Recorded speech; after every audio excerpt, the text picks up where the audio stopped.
It was Judah Ben Hur I loved. What has become of him? You seem to be now the very thing you set out to destroy, giving evil for evil. Hatred is turning you to stone. It's as though you had become Messala.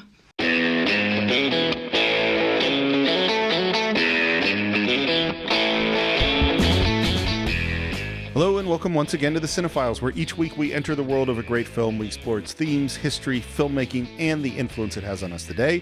My name is Steve Morris. I'm a filmmaker and directing instructor in Los Angeles, California. Hello, everyone. I'm Judah Ben Hur. No, this is Sean Rokahari. I'm a voiceover artist, actor, writer, producer, host over at Collider. And I'm super excited to dive back into this movie this week. Yeah, because we're returning for Act 2 of Ben Hur. And let's get right on it. We've come out of our intermission. We've listened to our intermission music. For a week?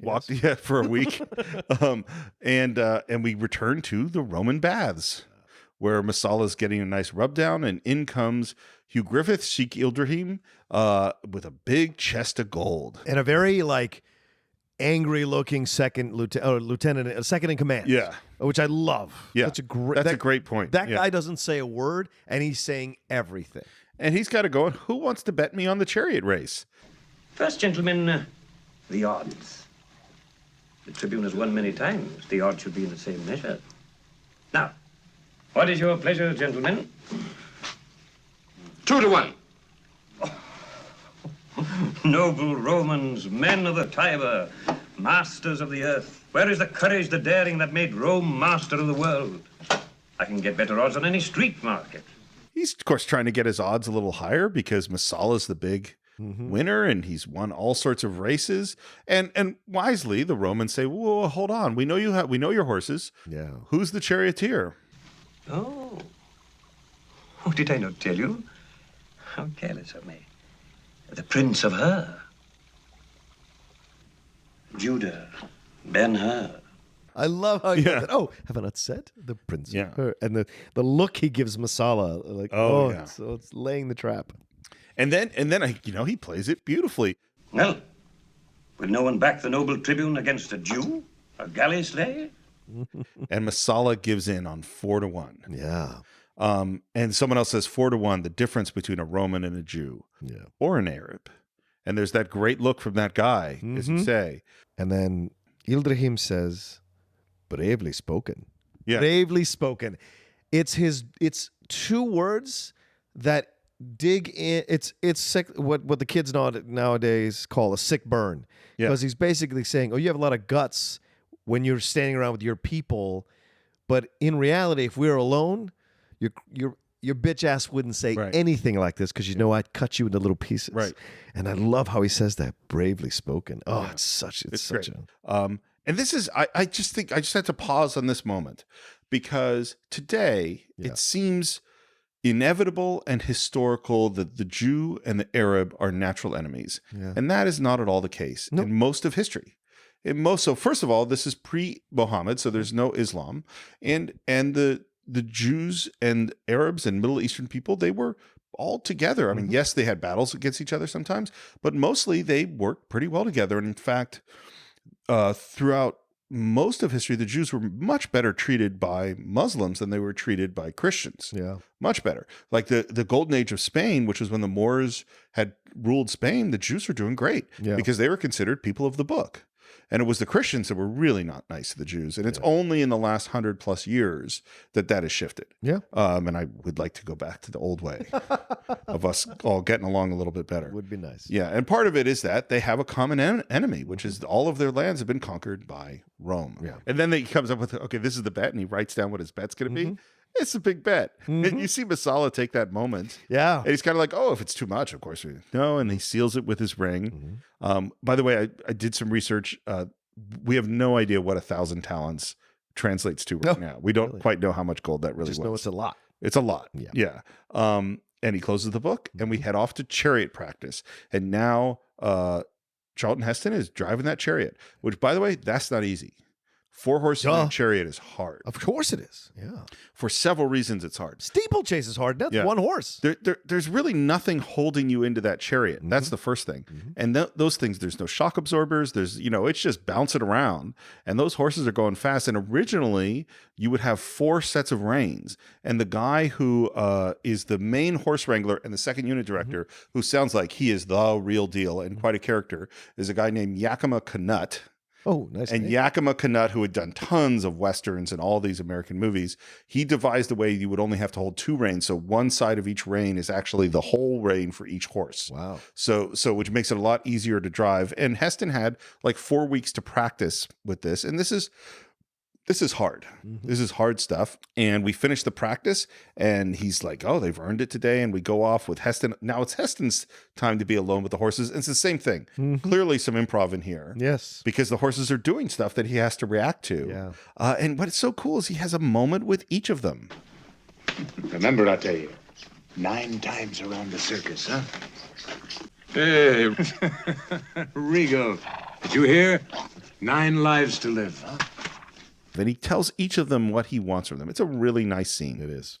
Yeah. And our sheik comes in and says, you're the only person they've treated. Like, I never thought they'd love someone as much as me. And then we find out that Pontius Pilate has arrived, which is interesting because he knows Pontius Pilate. He's a friend of his dad's. And it's also because the sheik sees this as a strike against Roman occupation. Right. And Judah only sees it as a strike against Messala. Right. We're prepping for the race, and they put this beautiful blue cape on Judah. I think that is the exact shade of blue of the flag of the state of Israel. Oh, interesting. I really do. Okay. That makes sense. I mean, it is like a very strong, specific color of blue. I respect that. And I think so. I didn't check it. And Judah says, God forgive me for seeking vengeance, but my path is set. Into your hands I commit my life. Do with me as you will. That's big. I love that. Yeah. And what does the sheik give him? Gives him a Star of David. Again, this idea that they're much closer to each other than we would think of them today. Well, but it's also showing Judah that there is something bigger operating here that you're not aware of. Yeah.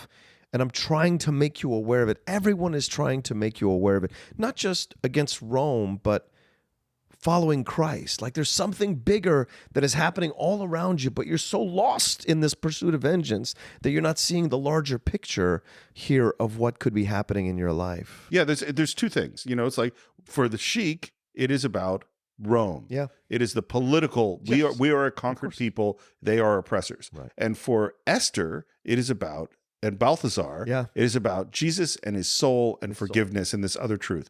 And Judah is blind to both of these things because of his hatred for Messala. We got all our charioteers lined up, except where's number 5?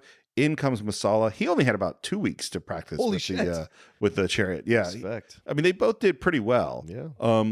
And he slides up in next to him. And there's this moment of, this is the day, Judah. It's between you and me. He's like, yep, this is the day. Now, they both know they're going to try to kill each other. You think so? Well, actually, let me take it back because I don't think Judah spends a lot of time actively trying to kill him. No. I don't think Judah knows it. I think he wants to kill him. Sure. Just like the spear moment. Yeah. I don't think he has it within him to necessarily kill him. I think he wants to beat him, but he doesn't necessarily want to kill him yet.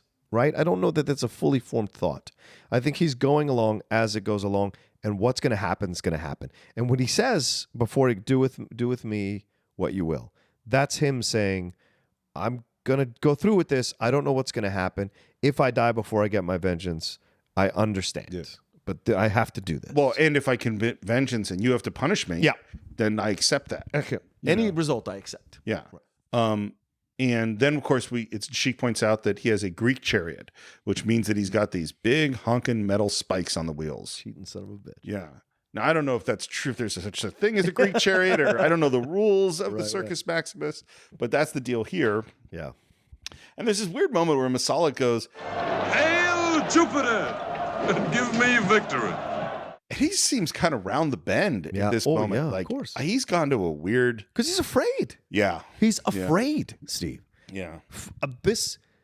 This thing he thought he killed has come back for him. And he knows he did wrong by him. Even as evil as he is, there is some shred of human decency in Messala. And that is why he's acting so insane, because he doesn't believe that he actually believes he might lose. And he's so afraid to lose because he doesn't know what that's going to look like. And so he's acting the nutty. He's acting just insane about it all. And now we enter into the arena.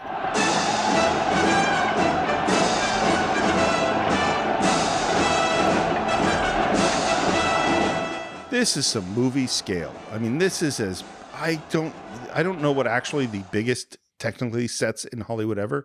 I'm assuming it's probably not this, but man, it certainly comes close. This is big and looks amazing. Yeah, I think Cleopatra's was larger, their scale of stuff, but this was incredible. And if you remember the 1925 version, it's very similar, just as huge, and that's 1925. Yeah, so this it's huge. And yes, part of it is a matte painting, like up above certain. Like if in the real world, you could see Rome off in the modern Rome in the distance. Incredible. But here there's a beautifully done matte painting. But man, I love, by the way, the statues that are in the infield sort of area.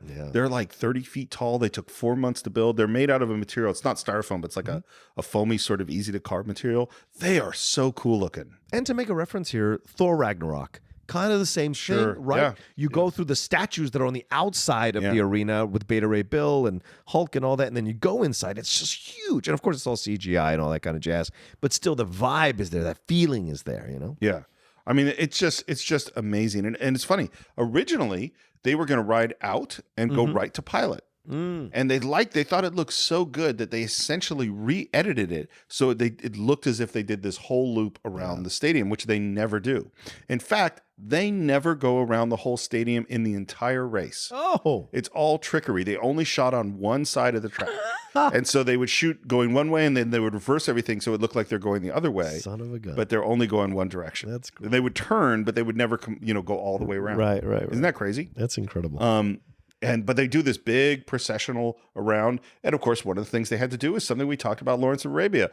Every time you do a take, you got to sweep the sand. Yeah. Oh, man. There's a lot of sand sweeping here. A lot of hoof prints you got to get rid of. And now we get sort of, and by the way, the reason that they're so in sync, all those horses as they go around, all of those 9 sets of 4 horses are tied together. Oh, wow. So that's why they're in lockstep, is because they're all, That's incredible. That's incredible. Yeah. And this is, again, Yakima Kanut is coordinating all this stuff. I love, by the way, that the Roman trumpeters, they play the Ben Hur theme. Yes. It's so nice that they learned that from the movie. And Pilate makes a speech, and he welcomes everyone in the name of Tiberius, and he welcomes the charioteers, names them all by country. Yep. Those guys are not from that country. These are all guys from Westerns. These are serious, great stuntmen who drove stagecoaches and rode horses, and these are but they all look great. And of course, we name Judea, and we get the biggest cheer for the home team. And then Pilate says, "Hail Caesar." The Romans say, "Hail Caesar." Then nobody else does. Pilate's not so pleased. The attendants run out. Pilate raises his handkerchief. The guys raise this flag. There's a pause, drops the handkerchief. The flags come down, and the race is on.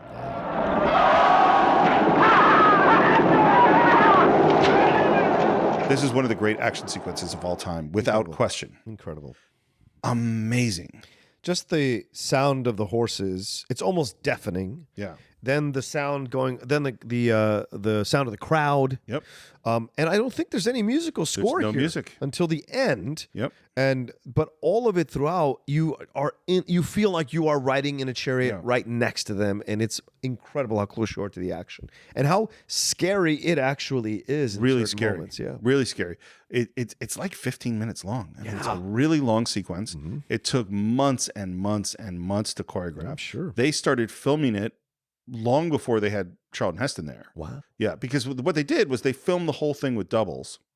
And then originally their intention was they would only use Heston and Stephen Boyd in close-ups. Right. But then because they ended up being pretty good charioteers, that they were able to do a lot of other shots with them actually driving the chariots. And so they wouldn't actually do the turns. They would go into a turn or come out of a turn. But they wouldn't do the whole turn because turns are really dangerous because those wheels, and they're just wooden wheels, they don't spin on the turns. Right. So they would just basically the horses are dragging, the wheels would stop because there's no way for them to pivot. Yeah. So the wheels would stop and then the horses would just drag them around that turn, which is why, by the way, you did have to have the strongest horse on the inside because they would take most of the weight of the chariot dragging it around the turn, and why you also had the fastest horse on the outside, because if you think of the geometry of a circle, they had to run a lot farther to keep up with the inner pivot. And so it was really hard and really, really dangerous. And I love, by the way, this is what Yakima says to Heston.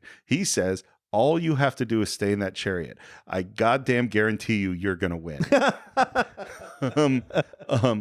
It sounds like this guy was a real character. Yeah. One of the interesting things you see right away, Messala is using that whip, and Judah Ben Hur does not. Nope. Yeah. And that's just a small detail that's really great. And he's in black. Oh, yep, of course. Yeah, that old black versus white thing. Yeah, this is very clear. The one of the shots that we're in clearly a camera truck that's going really, really fast, and the horses coming behind.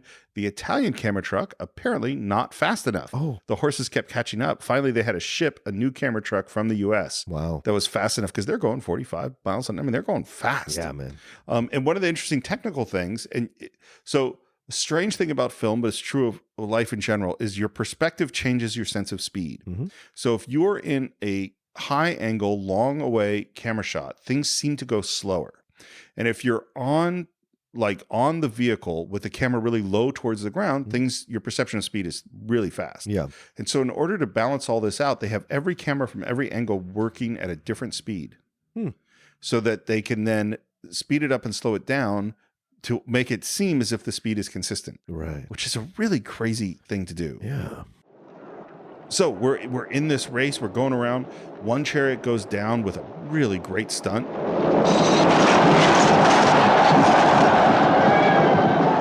And guys run in with a stretcher to take out the bodies. And we see those spiked chariot wheels, and one dude almost loses it trying to evade it. As they go around each lap, we have fish counters, which are, by the way, also in the 1925 version. One guy kind of challenges Messala, and his chariot gets spiked. He goes down, gets dragged by horses, evades one set of chariots coming right at him, jumps out of the way, and then gets hit and rolled over by another chariot. His body seems to bend twisted backwards. How do they do all this? It's all dummies, or? Well, that one's a dummy. Okay. So it's a real guy, really dragged by horses. When he jumps out of the way of the chariots, you're using a longer lens, and so longer lenses compress distance. Gotcha. So he's not as close as you think, but it's a real stuntman doing a thing. Right. And then he's sitting up, and then they place a dummy kind of sitting up in that position for the horses to run over. Whoa. And the cut is really quick, but it looks brutal. It does, man. Totally successful. Yeah. And then Messala is whipping like crazy as Judah catches up. And he kind of whips at Judah's horses, I think. Yeah. And he whips Judah. Yeah, well, that comes at the very end. Sorry. Yeah. We're 3 laps in. Judah ends up way behind, and he's coming up fast. And now we have the camera behind Judah, so we can see that it's really him doing the horses. And you can tell, by the way, if you look at the hair, you can kind of see, that's a stuntman. Yeah. And the stuntman, by the way, is Joe Knut, who is Yakima Knut's eldest son, who is apparently a ridiculously good athlete. Wow. Charlton Heston says he's the greatest athlete he ever saw in his life. Wow. Yeah. Yeah, very much so. 2 chariots crash into each other, avoiding Messala, and now we're down to 4 chariots. And now we're trying to not only get the people out, but we guys trying to get these chariots out in time. And they come around the corner, and Messala sees these chariots are still in the way, so he's driving Judah towards the chariots. The horses jump over the chariots hit, and Judah flips over forward. Yeah. So here's how this happened. Yes, please. So they're practicing this stunt, and this is Joe Knut, and his dad is saying, listen, have the horses going full out, but when you're 30 yards away or so, ease them off a little bit because you don't want to hit that going full speed. And make sure that you're well braced because that chariot's going to jump up and you don't want to flip out of it. So they come around, and what does Joe do? he goes full speed. Yeah, he doesn't let him off at all. Because he's young, fuck it. Let's see what happens. And that is an accident. He flips way over and really almost got killed. It was scary as hell to watch in the movie every single time. It is really scary. And it ends up that, again, he's an amazing athlete, is that he fell forward. He managed to avoid the horses. He managed to avoid the chariot wheels. He got a pretty nasty cut, it sounds like, on his chin and required some stitches, but he was fine. And they're going to throw away the film. And then Wyler sees them in the rushes and he goes, wait a minute, that's amazing. We got to put this in. And so then they figure out how to do the second half with Heston climbing back in. This is great. In order to fit it with the stunt that happened totally by accident. Yeah. But it is a terrifying, an amazing film moment. It is. And now we're up at 6 laps, and Messala kind of gets those spikes into his wheel, shaves him, but doesn't break the wheel. Right. And now he's creeping up, and those spikes are kind of tearing apart the chariot. Mm-hmm. It is a really intense sequence. We're at 7 laps, and now Messala starts to whip Judah. Yeah. And that's... out of frustration. Yeah. And this is where I go, you know what? Judah never really did try to kill him. He's trying to win the race. He's trying to win the race. Mm-hmm. That's really interesting because he said that, that's all he wants is revenge. Right. But what does revenge look like? It could be... he never articulates what his revenge is, right? He never really says, I want to kill Messala. He just says, I want vengeance or I want revenge. And when he says, do with me what you will, I think that's him surrendering to whatever's going to happen in that race. And so he's I don't maybe. Yeah, and I don't think he knows for sure how the race is going to go. And it's a chariot race. You can't predict anything. Yeah. And so, to go in with a mindset of trying to kill someone, which is what seems like Messala's point of view was. Yeah. We saw what that end result was because you take chances or you lose your head because you're not getting what you want out of that situation and you end up in the situation that you do. Yeah. And as he's whipping Judah, we see that the wheels of the chariots have become intertwined so that Messala's wheel is inside Judah's wheel, and that as he whips him, Judah finally catches the whip, pulls it out of his hands, whips him back, throws away the whip, and then Messala pulls away, and in pulling away, it rips his own wheel off his chariot. His chariot collapses. Not only does he sling, his chariot is destroyed, he's dragged by the horses, and then another chariot runs over him. And and this is a mix, I think, of a human doing a stunt, because there's that moment where he's actually under the chariot, holding on underneath, which is the classic old stagecoach stunt. Even goes to Raiders of the Lost Ark, is the same kind of dragged underneath, but then we go to the dummy and he just gets brutalized. And for a while. Like, he doesn't just trample. It's brutal. He's trampled for a while. Yeah. And Judah wins the race, and there's this moment as he's coming towards Messala, and I almost think there's a thought of if he's going to trample him too, and then he pulls away. Yeah. I there's just a look, and when there's also a look on his face that you get from Heston of like, oh God, it's happened. To me, that's, like I said, film is all interpretive and whatever you take from it.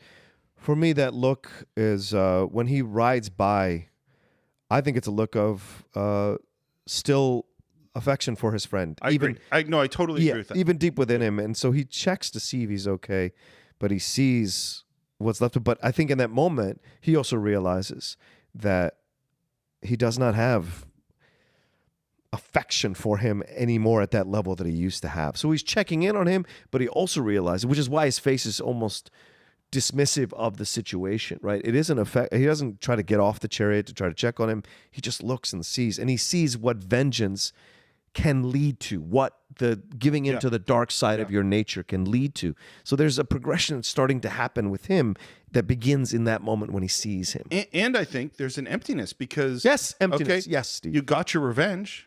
Well, and this is why I don't have a revenge. Whatever the revenge gene is, that doesn't exist. Like in me, I don't think that way. Lucky stars, you don't have that. Because I don't understand the point. Because I don't get anything from it. You know what I mean? Like he doesn't have his wife and his mother and his sister back. Okay, what'd you get? It's temporary.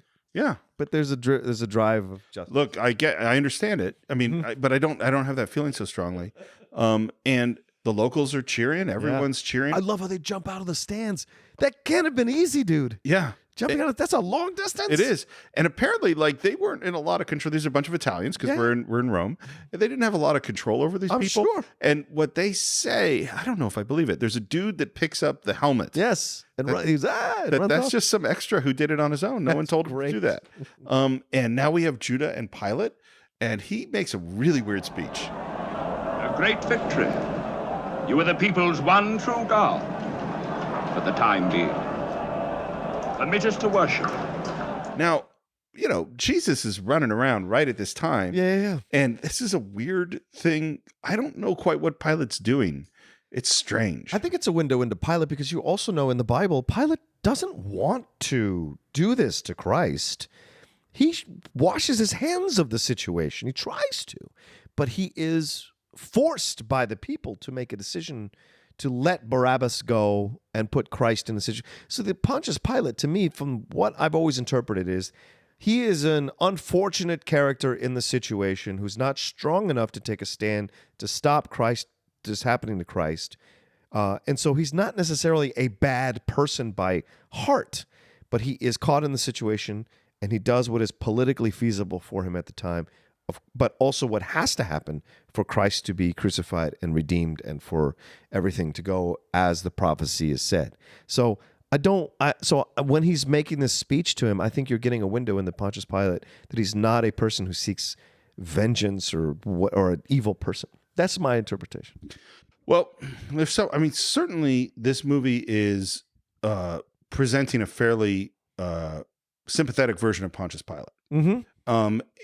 To me, this moment of "let us worship you," there's a bit of weird mockery in here. Oh, you think so? Yeah.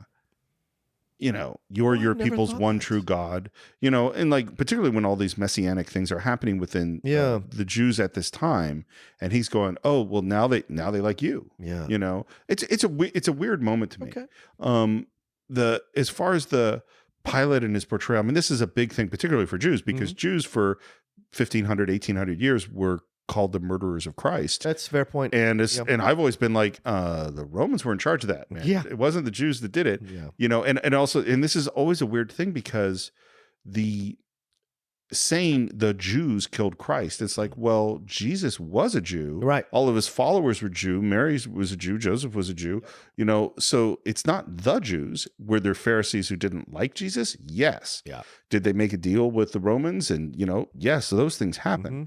But the fact that my people were blamed for 1500 years for this guy's death seems kind of messed up. It's reductive thinking. Yeah. It would be like saying, oh, well, the blacks killed Malcolm X. It's like the people who killed him were African American, right? But it's not the same thing, right? You know, and what's interesting too is because Constantine becomes a Christian and Rome becomes the heart of Christianity. And Constantine, of course, Greek Orthodox, also is connected to the Romans. So Rome is so much connected to Christianity. Yeah. I think there's an attempt over a few thousand years to turn down the Roman culpability in the death of Christ and turn up the Jewish culpability in the death of Christ. Certainly possible. So you know, but certainly in the context of this movie, Pontius Pilate is portrayed in a fairly sympathetic way. But the other thing he does is he puts a crown on his head, and that crown, man, that is like we're not subtle about our Jesus references here. Good point. Good point. Yeah, allow us to worship you. And maybe there is mockery there, Steve. I hadn't thought of that. That's a great point. It's a weird moment. The crown is the crown in essence is the crowning moment of that. So I hear what you're saying. That's a good point. Now we're with Messala and the surgeons. And he's going, they're saying we cannot wait, and he says he will come. He will come. Yeah. I know it. I've sent for him, and he will come. If you wish us to keep you alive, we have to go to work now, Tribune. Do you understand? Take the legs off me. Not yet. Not till I've seen him. I don't receive him with half a body. And they're not going to wait at this point. They're strapping him down. Nope. They're getting ready to start. No! And for the third time, Judah Ben Hur appears. In shadow, in the doorway. Yeah. Very powerful. Yeah, 3 times. Yeah. And he's there. And his, you know, and Messala's like... 3 times. You know. Deny him 3 times. Yep. Oh, yeah, sure. Interesting. And he says... Triumph complete, Judah. The race won. The enemy destroyed. And Judah says something so interesting, which is he says... I see no enemy. I see no enemy here. Yeah. So that last look at him... I think absolutely. I agree. I think in that moment, like, he's kind of, you know, this revenge... I'm getting out of the revenge business. Yeah, because it's my friend. And But then Messala won't be recast. He's like, What do you think you see? The smashed body of a wretched animal. There's enough of a man still left here for you to hate. and then he makes it even worse. Let me help you. You think they're dead? Your mother's sister, dead, and the race over. It isn't over, Judah. They're not dead. Where are they? Where are they? Look for them in the valley of the lepers. If you can recognize them. And I tell you, Steve, I have done this scene for my family for years, over and over and over again. Wait, you've acted this? Yes, all the time. Yes, playing which part? Both. Wow. Because it's great. Because what he says to him, not great, obviously, in what he's doing, but like great in terms of the scene. He just, he says, "You think this is over?" And all of that is so Good well dying done. acting. It's incredible by Stephen Boyd what he does, because in the hands of maybe a lesser actor, it's over the top and dramatic, but it's so believable, and he's still driven to be the evil. You know why? Because it's unrequited love. It is this last stab at you from whatever it is that Ahab says. I stab at thee. He's doing that to Judah because he is so heartbroken by what Judah has done, because he sees Judah not helping him as a betrayal, not returning the love, and then the betrayal of it all. That's how he sees it. It's not correct, but that's how he sees it. And so when he's saying that, let me give you one last thing. Let me help you hate me more.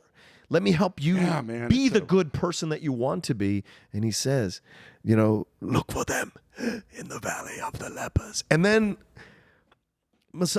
Judah's reaction, it's so believable, the pain of it all, because he's just accepted that they're dead. Now you're telling me they're alive, but they're in a living death of leprosy. It is incredible, Steve. Yeah. Good God, that scene is so full of power and destruction and hate and pain. Oh, I'm just saying, it's a culmination of the movie to that moment of their thing. So how much of a contribution on Patreon will it require for you to act both parts of this scene for our fans? Not much, because I love the scene. But yes, whatever you want, I will absolutely record myself doing this if you ever want me to. I will edit it together. I love this scene. Oh no, it's great. And it's a great death. Mm-hmm. And then Judah pulls his hand off his shirt and he walks out. Yeah. So two things. One is, because even then he can't choke him. Even then he can't kill him. Then, Steve, he cannot kill him. He could totally choke him right there, but he doesn't. Well, he doesn't really need to. The guy's dead. Yeah. I mean, the guy's dying. Yeah. But here's my question. Yeah. If Judah had said, "I see no enemy here," yeah, and Messala had said, "Okay," yeah, what happens in the movie? It's a good question. I see no enemy here. Because I think Judah is ready to forgive him. Absolutely, he is. And so I think maybe he finds Jesus next. I mean, maybe he doesn't. What Messala does to him in this moment? Yeah, that puts him But then there is no resolution, because we don't know where he'll never find out where his wife and his sister are. Well, no, I mean, no, of course. It's correct for the movie. Mm-hmm. I mean, this is where the movie has to go. Sure. But I think the true darkness of Judah, I think he wanted to find his mom and sister. Right. He wanted to deal with Messala, but I don't think he was a full avenger. No. For real. He never actively does anything to commit vengeance on Messala. Never once. But now, ironically, after the object of his vengeance is dead, that's when the true anger and vengeance comes upon him, because of what Messala does to him in this moment. Yeah. Yeah, it is quite a scene. And it's funny, Judah walks out into the arena and sees it, and I think all of it has been transformed. Yeah. And where does he head now? He heads to the Valley of the Lepers. Yeah. And there's this tower above this kind of stone valley where there's people lowering food. Yeah. And Judah says, "Hey, how do you get down there?" And they're like, "What are you, a madman? Yeah. Why would you go down there?" And of course he does go down there. And he starts to walk in, and we see the lepers. And again, they're treated really in a creepy way. Yeah. These people covered up and cowering. And he asks for 2 women, and they say, "Oh, there are lots of women here." Yeah. And he asks, they're from the house of Hur, the family of Hur. And they say, "We have no names here." The Valley of the Lepers is a rough place. Yeah. And he looks up, and who does he see coming down into the valley? Tirza. Yeah. No, Esther. Esther and Moloch, the big guy. And she's bringing food to them. And now, in this moment, Judah knows that Esther's lied to him. These whole 10 minutes from Messala to these, Steve is full of betrayal from the people who he had thought were the closest to him. Messala obviously had been for a while betraying him, and now Esther. And I think he handles the Esther thing very well because he doesn't really condemn her. No. He you know what I mean? Which he could. Yeah. Because what she did was pretty harsh. But he understands that she did it out of a promise to them, which is what she tells them. As he does his anguished dramatic acting on the rock. Listen, it's so funny. I was looking at this moment, and it is perfectly dramatically staged. And it's perfectly Heston. And it's full. You're getting the full Heston. You are getting the full Heston. Just sprawled out on the rock. Oh, it's so great. I love it. And the reason he's sprawled out there is because Miriam and Tirza have come out to get the food, and they ask, "Is Judah well? Is he happy?" Is Judah well? Is he happy? Yes, he is well. Your mind can be at rest for him. He is well, Miriam. Again, she lies. Yeah. Because he's not a happy dude. And but he also doesn't have the strength to go down there yet. Yeah. Not yet. Well, and this is, I mean, this is to take in. Well, and it's a tough, you were just told the worst thing you could possibly do for them is reveal yourself. Yes. That's a tough. And your best friend's just been trampled in the arena. Yeah. So, it's a lot of it. Yeah. You did win the race, though. I guess, like you said, whatever that means. Once you commit the vengeance, it's empty. Yeah. Whatever absolutely. that means. Yeah. You pick up the food and head back into the cave, and then they're gone. And Esther's like, "Okay, we can go back. Let's go back." And Judah goes, "Go back to what?" Judah, they have one blessing left. To think you remember them as they were. And live your own life. Forget what is here. Forget. It says that they were alive in a grave. But what can you do? Undo what you've done. How could you have suffered them to come here? I must see them. No, Judah, please, Judah! and he tries to go. He tries to go see him, but you're not getting past Moloch, man. No. That's a big dude. And it would tear them apart to see you. Yeah. And it's funny, the next moment, as they finally convince him to go away, is we see these people walking towards this hill. Mm-hmm. And I think really quickly what this is, this is the Sermon on the Mount. Yep. And it's funny, I was thinking a lot. I am Jewish, but also an atheist. And yet I have spent so much time thinking about faith and the power of faith. And there's no question in my mind that faith has tremendous power to heal, regardless of whether the fact that I think that the particular thing that people are believing in is true. Yeah. And in particular, the connection of faith to despair. Mm-hmm. And, like if you look at 12-step programs, there's always you have to hit your bottom. Right. And then, the second step is putting faith in a higher power. Right. Is that something about the connection between I have nothing else except to believe in that which is impossible to believe in. Yeah. And within that belief is the power to heal. That is a profound thing. Mm-hmm. And Judah has hit bottom. And he is right at the moment of one of the most profound moments of faith in the history of Christianity, the Sermon on the Mount. And is he going to accept it or reject it? Yeah. And here's Balthazar. And Balthazar says, Judah! Judah! He is here. I have found him. The child has become a man. And the man, I know it now, is the Son of God. I have found him. I found him. And you could see that Esther she's in. Yeah. Like she does it. I mean, she kind of drifts right away from Judah. Is like, no, I'm going to go listen to this thing. Yep. And Balthazar's trying to get Judah to come. And what's funny is in this moment, he's almost there because what is he thinking about? the man who gave him water. Right. When the Romans were marching me to the galleys, thirst had nearly killed me. A man gave me water to drink. I went on living. I should have done better if I'd poured it into the sand. No. I'm thirsty still. Come and listen. I've business with Rome. Great lines, man. It really is. And Balthasar, it's so sad because he says, oh, you insist on death. And Judah leaves. Mm-hmm. And Esther stands to listen. And just as Jesus has come onto the mountain, again, we see him from behind, from a distance, Judah turns back and looks just for a moment. And then he leaves. And then we see from behind Jesus approach the crowd, and Esther sits down to listen. Judah is gone. Mm-hmm. But do we hear the Sermon on the Mount? No. We do not. We never hear his voice. It's all through the faces of the people there, which is great. Well, and here's the thing that I thought. I have a totally bizarre comparison. Okay. The treatment of Jesus in Ben Hur makes me think of why Steven Spielberg was so lucky that the shark didn't work in Jaws.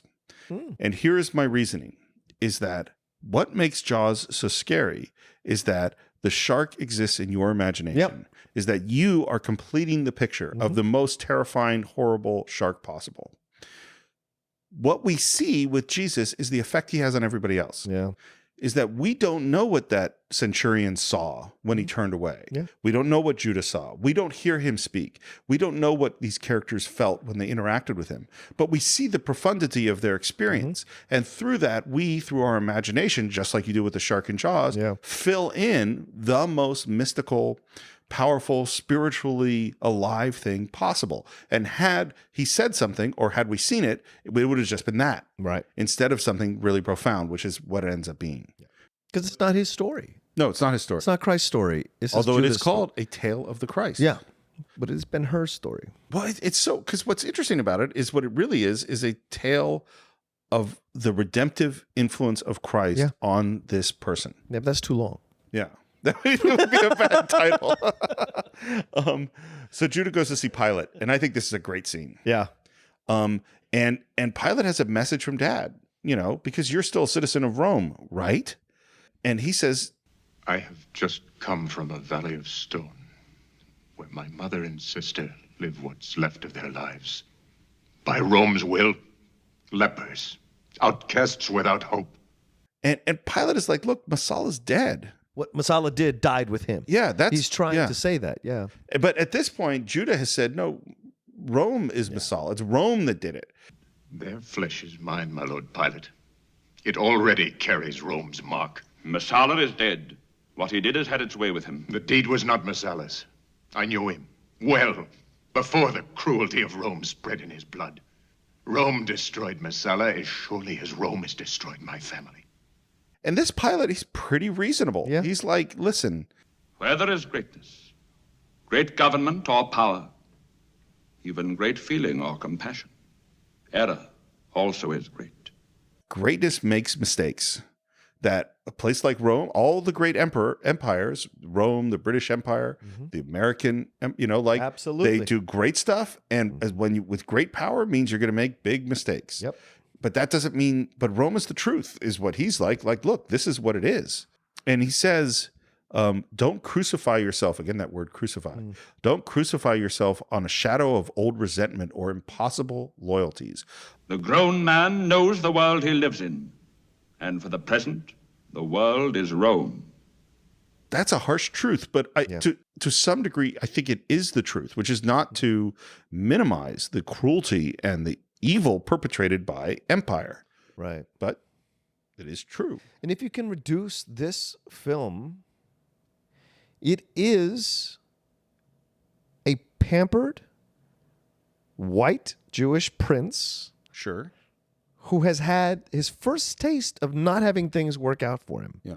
And it becomes this massively epic revenge tale, whereas people who were of lower station than him have had numerous things occur to their family or their lives or their people they love in worse ways, but don't get the Well, they have been lucky enough to have the physical abilities and to be saved by the consul of Rome. Yes. And made a charioteer. That's what I'm made saying. his son and have wealth and all these things. Incredible story, right? That other guy who was 40 in the galley, he didn't get anywhere. He probably was pissed off about some stuff too. Exactly. Yeah, That's what I'm getting. But it has to work this way because you have to see yourself to a degree in the protagonist as elevated, as a higher thing. And you want to enjoy that. Well, and I would say there's three sort of stories at play here. One story is the story of personal revenge. Yep. And personal, save my mom and sister, get revenge against the guy who did it. Yep. The second story is political.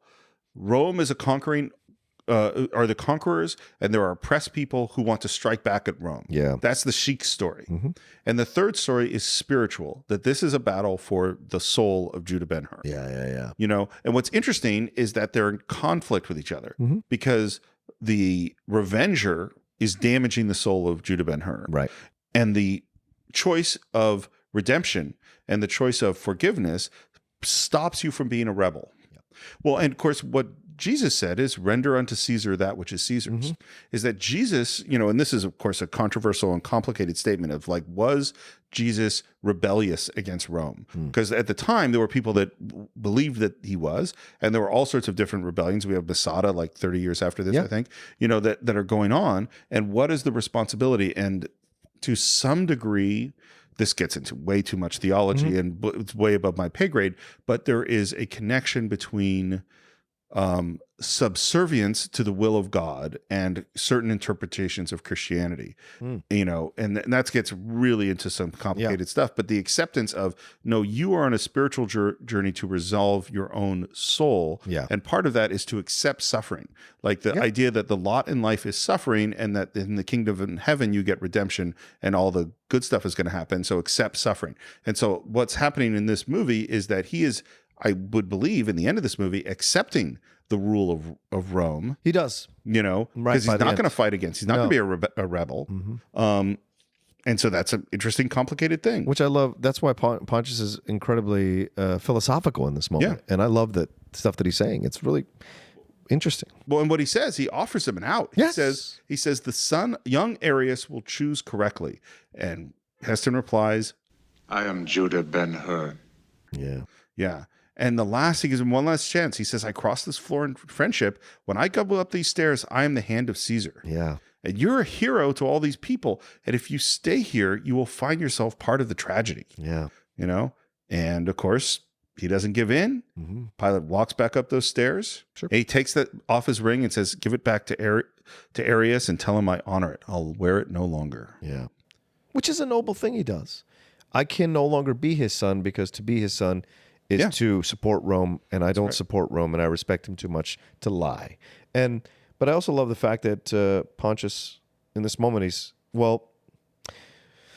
he does give him one last shot, but once again, I think what Pontius says here, the tragedy, is what you were bringing up earlier, which I hadn't really looked at it this way, Steve. Like he's prepping for Jesus.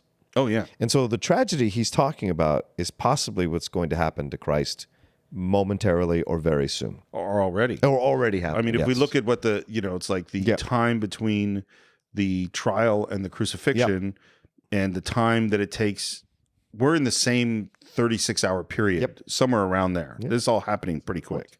Judah returns home and Esther is excited and thrilled and filled with life. She embraces him because she's just experienced the Sermon on the Mount. She's heard the words of Jesus. And but as soon as she touches him, the anger that's like radiating off of him, and she's just asks him, what do you mean to do? And he doesn't answer. And she says, rest, sleep, let your mind be at peace. Peace, love and peace. Do you think I don't long for them as much as you do? Where do you see them? And she tries to explain this man from Nazareth, and he had a voice that was more than a voice. He was a man that was more than a man. And she quotes, which, you know, and here's the thing. So I'm not religious. I do not think that Jesus was the Messiah or the Son of God. How dare you? I love Jesus. As philosophers go, you know, so much of what he says is what I believe in. And the Sermon on the Mount is among the most beautiful pieces of compassion and gentleness and forgiveness that you could ever hear. And he says, she quotes him, "Blessed are the merciful, for they shall obtain mercy. Blessed are the peacemakers, for they will be called the children of God." Yeah. And his response is, "I tell you, every man of Judea is unclean and will stay unclean until we've scoured off our bodies the crust and filth of being at the mercy of tyranny. No other life is possible except to wash this land clean." In blood? Yes, in blood. To which she responds, "Blood begets more blood, as dog begets dog." And again, she quotes Jesus. Love your enemy. Do good to those who despitefully use you. And man, that's because the thing about the words of Jesus, love your enemy, that's hard. Very hard. That is a really, really hard thing to do. Yep. And basically something very few human societies, governments ever do. It's hard. And what's so sad about this scene is it's not just his soul or his vengeance, but there cannot be love between them now. Yeah. Because his anger, his hate, his lust for vengeance, first they were prevented for whatever reason years and years ago, and now they've come together and they need each other and they love each other and they can't have each other because of his hate and his anger. And of course his response is, "It is better not to love me." It was Judah Ben Hur I loved. What has become of him? You seem to be now the very thing you set out to destroy, giving evil for evil. Hatred is turning you to stone. It's as though you had become Messala.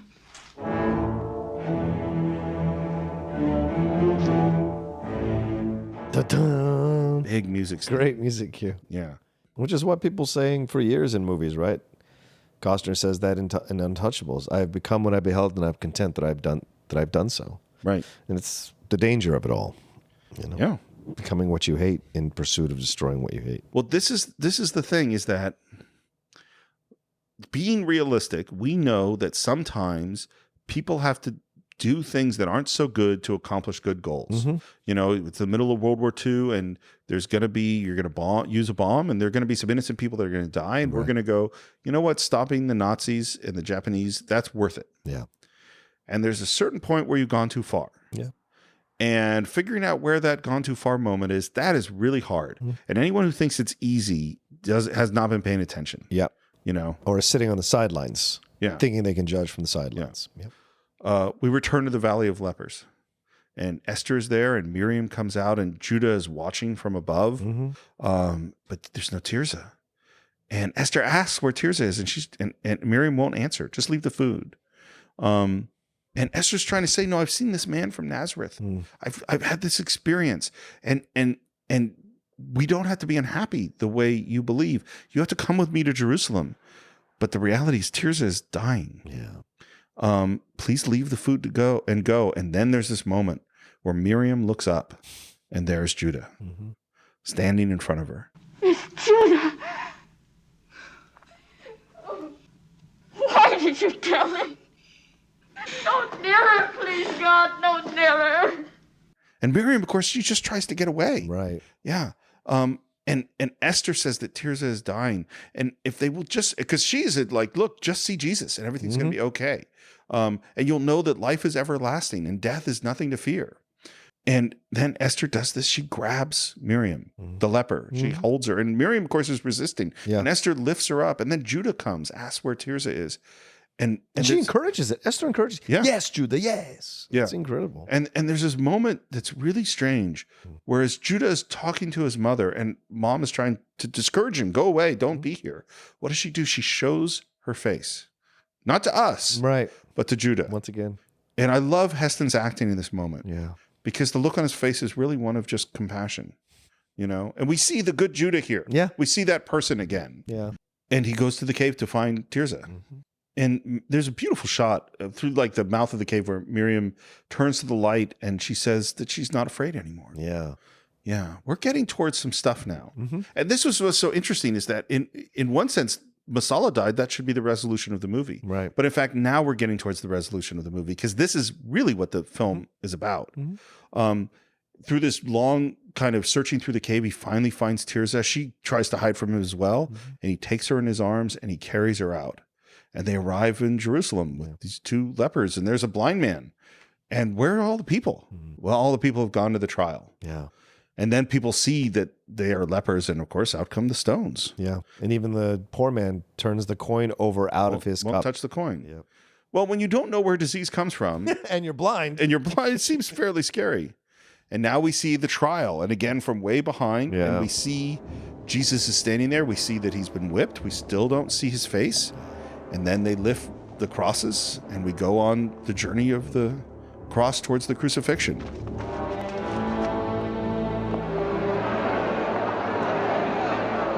And they're whipping Jesus as we go. Which is a slower score than but it's very similar to the score in the galleys. Oh, yeah. Yes, it is. It's Yeah, it has a comparable, but similar slow, feel. yeah. I had to listen to them again, but you're right. They have a similar feel.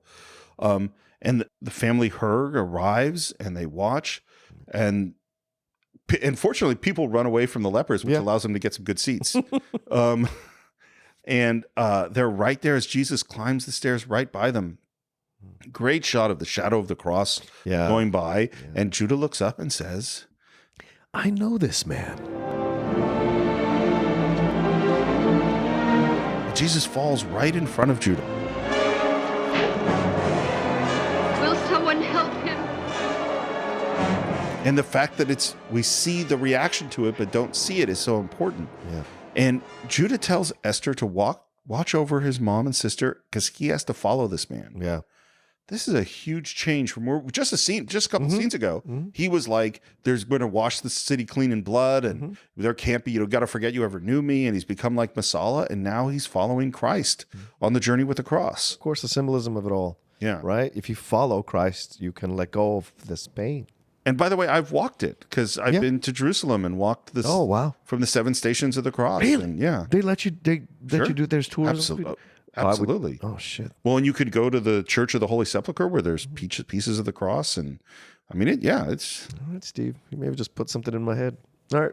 No, Jerusalem is a remarkable place to go. I mean, because you have 3 cultures, all who have this is their holy place. Yeah. Jews, Muslims, and it's the 3rd holiest city in the Muslim world. Yeah. And for Christians and Jews, this is it, man. So and a lot of that history, the Western Wall is still there. Yeah. And I mean, that's an old walled city. It's something to walk around in. Judah is following Jesus, and Jesus falls again. And this is where Simon comes to take the cross. And Judah brings Jesus water. And now he's realized who this guy is. And the water is kicked away. Jesus doesn't get to drink the water. Right. There's a remarkable shot that's with Judah holding this water cup in the foreground and Jesus going away in the background. And what's so interesting about it is the cup is in focus and Jesus is going out of focus. Yeah. And there's something so profound being within Judah's emotional moment, even though we're not seeing him, just holding this cup as Jesus is taken away. And now we've arrived at the crucifixion. Right. And it's funny, the desire, I want to say the joy, but we want to relive the old stories again and again. And you said at the beginning, in the beginning when we started this whole thing, that you've always been fascinated by this story. Well, and of course you have, because it is quite literally one of the most important stories in history. Billions of people throughout the last 2,000 years have continued to come back to the manger, the Sermon on the Mount, the crucifixion. Sure. To see this person's journey. It is as compelling as you can imagine. And at the crucifixion, we see the disciples kind of huddling together. Yeah. We see the Pharisees. And we're in this wide shot as they put the cross in and it falls into place in this wide shot. It's right out of a Renaissance painting. Yeah. I mean, it really is. Yep. And Judah watches with Balthazar as the crucifixion happens. And I love Balthazar's line here. I have lived too long. Yeah. Wow, it's so powerful. And Judah too going, well, this is where your search brought you. He gave me water and a heart to live. What has he done to merit this? And Balthazar tells him. He has taken the world of our sins onto himself. To this end, he said he was born. For this cause, he came into the world. And Heston asks, for this death? And this beginning. Very good powerful stuff, man. Yeah. Yep. you know, I don't want to. Maybe you'll cut this out, and maybe I'm an insane person. I don't necessarily believe. Well, maybe, who knows, in past lives, but over the last 20 or 30 years, as I've kind of experienced this in multiple media and also reading it or in church and stuff, there is just this belief inside me and a very core piece of me that I was there. And I don't think I was a disciple or anything. I just think I was there. And I have thought about doing, like, they have those people who can regress you into past lives or whatever, and exploring if that's true. But for whatever reason, and I have no experience with anything else like I do with crucifixion, which is why I really believe inside, when it does affect me the way it does, I feel like I was there, because it is like a memory. It's very visceral. And so you might be right that it's just coming back to the old stories. I rewatch movies all the time because I like to go back and enjoy them. But there is something about this that speaks at a deeper core, emotional core for me. And maybe people listening, if you do keep this in the episode, maybe people listening are like, oh, that's insane, or you're trying to be, you know, too self-important. No, it comes from a place of just feeling like I was there, and a pain about it. And that's, so when I see it, even you talking about it now, I started to get emotional again, because it's just like, it's a very, I don't know any other word than powerful. I mean, that's all. I don't think it's insane at all. And it's funny because it doesn't necessarily mean that I think that it's true, Right.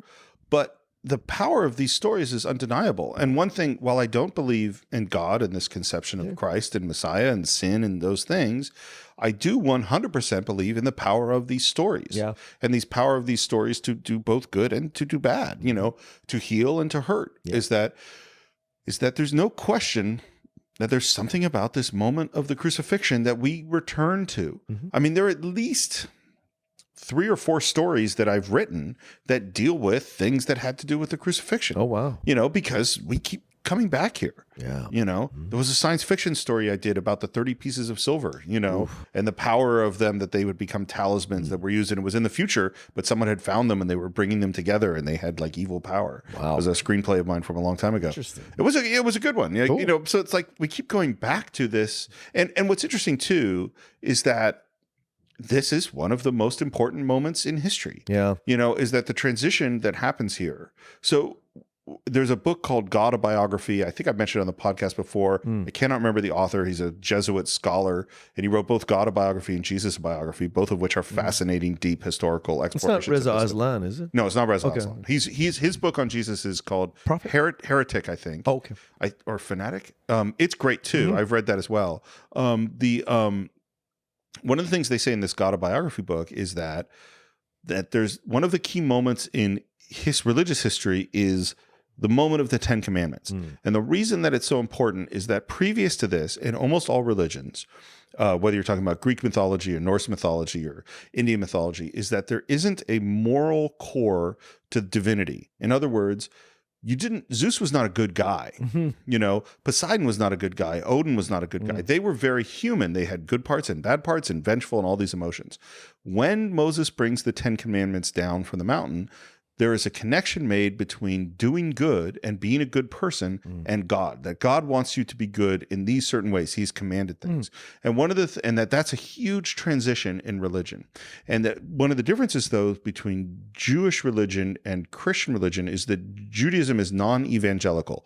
And what that means is that Jews have no desire to get other people to become Jewish. You know, they're not going out spreading the good word. They're just like, no, we're the chosen people, and we've gotten this important information, and you guys are out. Yeah. And it's not that people can't become Jewish, but in general, they're not pursuing it. Yeah. What happens with Jesus is, first of all, the moral aspects of the religion get expanded beyond, you know, to this. And honestly, in terms of morality, the Jesus version is much stronger than the Torah, than the Old Testament. You know, Deuteronomy and Leviticus are just pretty messed up. There's a lot of stoning people and stuff like that. Whereas you get to Jesus, we get to forgiveness and compassion as being some of the main tenets of the religion. And the Gospels, which literally means the good word, is something that should be spread. You know, starting with St. Paul, I believe, who decided, no, we have to go out and spread the good word. And so it becomes a very evangelical. And so the idea of taking religion and spreading it morally throughout the world starts with this moment at the crucifixion. Right. You know, and so it is a profound transformation of the world. Now, what we could say is that a lot of this Christian stuff that got done, you know, maybe wasn't so nice over the centuries, but a lot of it was, you know. Like any greatness, like Pontius Pilate said about Rome. Exactly. When there is greatness and great power, we're going to make some mistakes. Because humans are flawed. Yeah, absolutely. And now we're at this moment of Charlton Heston watching the crucifixion. Yeah. And again, we see the transformation, and it begins to rain, and we're out with Miriam and Esther and Tirzah, and wind has started to kick up. And Tirzah says she's not afraid anymore, which is strange because the darkness is rising and a storm is coming. And I mean, it looks like some serious things are happening. They decide to take shelter in a cave, and Miriam knows as the wind picks up and the ground begins to shake that his life is over, that he's dying. And there's thunder and lightning and an earthquake. And we cut to this amazing shot of a puddle. And in the puddle is rain and blood. And in the lightning, we see the reflection of the cross. That is a powerful shot. And we intercut with these moments of Miriam and Tirzah and Esther in the cave and Christ on the cross. And Tirzah suddenly is in pain. Yes. And Miriam feels it too. And there's lightning which slashes across their faces, and their faces maybe look a little bit different. Yeah. Tree falls, more lightning, a great shot of Jesus on the cross from below. And Esther sees Miriam's face and hands, and they're healed. And in the moment that they're looking in the hands, we cut to Jesus's hand on the cross. And I love the intimacy of the way they touch each other in the moment that they realize that the other one has healed. Yeah. You know, these are people that spent 4 years in a tiny cell together. They have the most intimate relationship one could possibly imagine as they watched as their bodies have fallen slowly to pieces. And now the person they're most connected with most in the world is suddenly healed. And the celebration of their own health is just remarkable to look at.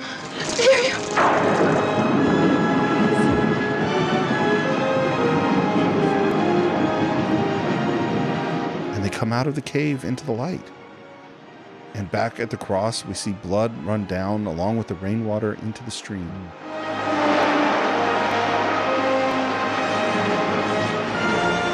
It is, we've both probably seen a fair number of crucifixions. You know, the scene has been played over and over again. Sure. This is the one. Yes. Agreed. I mean, I think Passion of the Christ is the most accurate crucifixion movie you'll ever see, but I think this is the most poetic and moving and symbolic. Yes. Because what have you been talking about through the whole movie, Steve? It's the water. What is water? Water is life. The blood of Christ is what is you drink in Mass, and it is supposed to symbolize purification, forgiveness, redemption, coming closer to God. The water mixed with the blood is that. It is that. It is Jesus' blood washing the land clean. Jesus turns water into wine, right? And then turns wine into blood. Yeah, exactly. And now we see the blood running into the water. I mean, there's you can't get more symbolic than this. We return to the house of Hur, and Judah has returned, and he sees Esther, and he touches the mezuzah on the wall. It's so important that he has regained his faith. And just as she collapsed onto him sobbing when she saw him for the first time, now he, instead of embraces her, he puts his head against her belly. In this childlike way. And then he says, almost at the moment he died, I heard him say, Father, forgive them, for they know not what they do. Even then. And he's been transformed. He can finally see it. Yeah. What has been there for him to see the whole time. Yep. And then he goes on and says, I felt his voice take the sword out of my hand. That line is my favorite line of the movie, Steve. I felt his voice take the sword out of my hand. Yeah. And Esther knows that he's back. Yeah. And the fact that he has let go of vengeance means they can have love again. And then in that moment, they look up and see the mom and their sister, and I'm crying at this moment. Sure. You can't resist it, and the slow step up as Judah goes up to embrace them. And then we hear for the first time not just the theme, but we hear a chorus, voices rising in playing this theme as Judah now sees their faces and touches their faces in their hands and notices that they have been healed. And Esther comes slowly up the stairs and join them until finally they have come to embrace again. And then there's this final, very painterly shot of the hill with the 3 crosses and a shepherd in the foreground. Leading the sheep. I love that. And we have reached the end of Ben Hur, A Tale of the Christ. It's funny. I remember sitting with you when we saw it in the movie. That's the only time I've ever seen it in the theater, by the way. And just going, wow, that's a lot. And even as a person who's not religious, that's a powerful thing. And particularly because the director said even only a Jew could make a great movie about Jesus. And I kind of relate to that too. Yeah. So needless to say, this movie was a big hit. I think it was the most expensive movie ever made at this point. Wow. It was $15 million. It was a lot of money. It made $80 million. Saved MGM. So MGM did not go bankrupt at this time. And it won, as I think we talked about way at the beginning. It is tied for the most Oscars of all time with 11 Oscars, including actor for Heston, best picture, of course, supporting actor for Hugh Griffiths. William Wyler won for directing, Robert Surtees for cinematography. It won art direction, costumes, sound editing, visual effects, music, and screenplay. One interesting thing about the screenplay is that it went to Kurt Thalberg, or whatever his name is, Thurberg. I can't remember. It's way at the top of my notes. And there was a discussion. It seems like Gore Vidal and Christian Fry wrote way more of this thing. And they had kind of agreed, we'll split the Oscar. And then WGA went and read it, and they decided to give it to Kurt Thalberg. And maybe because William Wyler was pissed at Gore Vidal for leaving the film, or there might be some politics there, but definitely some controversy over the winner of the screenplay Oscar. How ironic. Yeah. A film about forgiveness and redemption. Come on. Still boils down to pettiness. This is Hollywood after all. Yeah, true. So, and then it became, as you say, the perennial sort of Easter film, along with the 10 Commandments that played over and over again. By the way, the 2 movies that it's tied with for 11 Oscars are Titanic and Return of the King. I don't think Return of the King is in this league. No, I don't think so either, and I don't care what anybody says. It is not in the league. I really like the Lord of the Rings movies. Yes. I think those Oscars were a gift to the trilogy. Yes, agreed. You know what I mean? Agreed. But it shouldn't. I don't think it's in the Ben Hur league in terms of a film. We've reached the end of our spiritual journey. Would you like me to give my final thoughts first, or are you ready? No, I always like to. Yeah, I'll do it. What do we say over and over again, or at least what do I say over and over again about the classics? They're classics because you can revisit them at different times in your life and take different things. When I was younger, I felt the sympathy of Judah. I felt the anger of Judah. I know the desire for vengeance, and it's what appealed to me about the movie and the desire for redemption at some point in life. As I get older, I find when I watch it now that I relate more to the older characters in the movie who try to dissuade Judah from vengeance. And sometimes when I talk to whoever's listening, if some of you are Outlaw Nation fans, sometimes when I talk to you and you talk to me about your anger or your frustration in your life, I feel like I'm the old guy telling you to turn to something more powerful to give you redemption and give you hope and give you impetus to go on in a more peaceful life. And this is what the movie does. And it's more than just a movie. And the great ones teach you lessons. And they are ones you can go back to over and over again to remind yourself of the lesson. And that's what's incredible about this film. It starts in a place of happiness and peace, but with this kind of tinge of differences of opinion and philosophical differences. We see this happening now in our world, the philosophical differences, how that's corroding our communication ability between each other because of this. And we see where it can all lead if you watch the movie. And the movie is powerful in this way. It teaches you to decide for yourself if you will seek the vengeance and what will come about if you do seek it, and what will happen to you, what could happen to you if you seek it too powerfully, at the risk of losing your family, at the risk of losing the woman you love or the person you love most in the world. This could be the result. And when you walk out of just what the movie could symbolize, the movie itself is an incredible technical achievement all around, from the sets to the costumes, to the cinematography, to the music, to the acting, to the pace of the film. It keeps your attention throughout it, and it never lets you go. And it gives you an incredible resolution to the film that leaves you happy and at peace, much like what we see when they come back from the Sermon on the Mount. And in a way, this film is a sermon for you as a film goer to watch philosophically, or even a sermon as a filmmaker to watch, to see what you can do with film and the power of the medium. And it deserves every Oscar it got. Agreed. I've been kind of trying to figure out exactly what my final thoughts are. And the place that occurred to me to start is something that I didn't mention in pre-production, which is that General Lew Wallace was not actually a religious guy.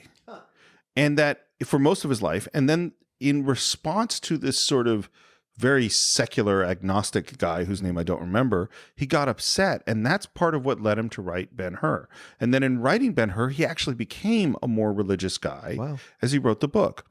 And I was thinking about, why do I, an atheist guy, and why am I so drawn to this movie about this religious figure who I don't believe in, where the whole movie is based on the power of this religious guy? And this is sort of where I'm coming to on that, is that I love stories, and I believe in the power of stories to change people and to make us better.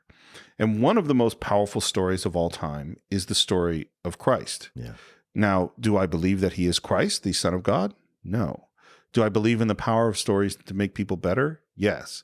And this is, and by keeping it just off stage, just something that's only peripheral, is that what you're actually seeing is the power of that figure to transform this person's life.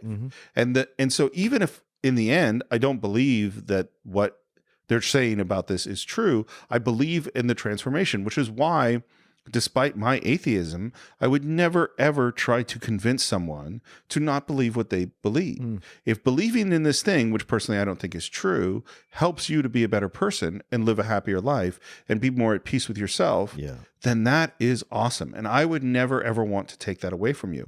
And I can see through watching this movie the profound lessons that it carries. And in particular, because this movie doesn't make it easy. Like, it doesn't go, and the Romans are bad guys. It doesn't tell us those things. It just says, here's a journey of faith.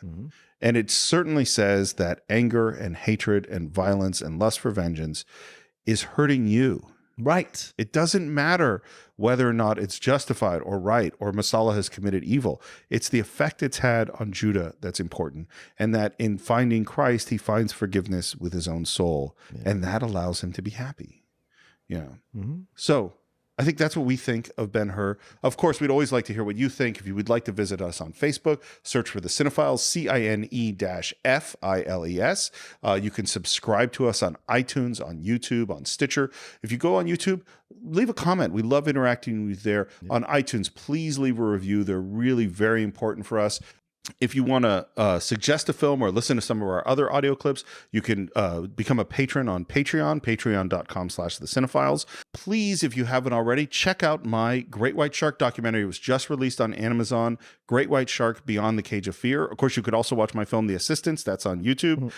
And as always, you can reach me at SR Morris. John, where can they reach you? You guys can always reach me at The Roca Says on Twitter and on Instagram. And thanks to everyone who donates to our Patreon. We've seen the numbers go up, so it means that you guys are really enjoying the stuff we're bringing to you every week, and thank you so much. And like I said at the end of part one, if you have suggestions for conversations you want us to have, 10, 15-minute conversations about any subject or any a point of view within reason, we will do that and indulge you as patrons and give you those conversations, because we enjoy talking about that kind of stuff. Also, if you enjoyed Ben Hur or any of the movies we've ever done, you can go to our website, www.cine-files.net. I think that's right. And you can buy the movie through the Amazon links there, and it helps us out a little bit and lets Amazon know that we are a viable podcast that can help them in many ways and increases our listenership as well. And also, the website's actually a great place to listen to the episodes. All the episodes are there. It's a fun place to listen to them. And I think that is it for this week in our two-part exploration of Ben Hur. We will see you next time on the Cine-Files.